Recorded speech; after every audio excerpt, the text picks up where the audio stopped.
हमने किसी हर्फ का सही मखरज पहचानना हो तो हम उस हर्फ को साकिन करेंगे। जहाँ पर उस हर्फ की आवाज़ आकर टिक जाएगी, जिस पिन पॉइंट पर आकर उस हर्फ की आवाज़ रुक जाएगी, तो वही हमारा मखरज होगा।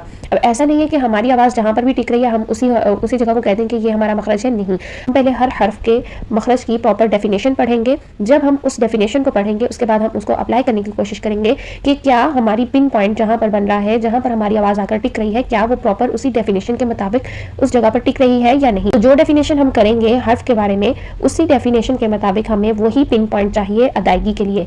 अगर हमारी अदायगी में वो पिन पॉइंट नहीं आता जिसके बारे में हमने डेफिनेशन पढ़ी है, तो हमारा मखरज गलत है। तो इस पिन पॉइंट को जानने के लिए हम उस हर्फ को साकिन करेंगे और पीछे किसी भी हर्फ के ऊपर हरकत लगाकर उसके साथ हम इस हर्फ को पढ़ेंगे। फॉर एग्जाम्पल, हम हमजा के ऊपर हरकत लगाकर अगले हर्फ को साकिन करेंगे जिस हर्फ का हमने मखरज जानना होगा, जैसे एथ, एथ, इस तरह से। नंबर 2 पॉइंट है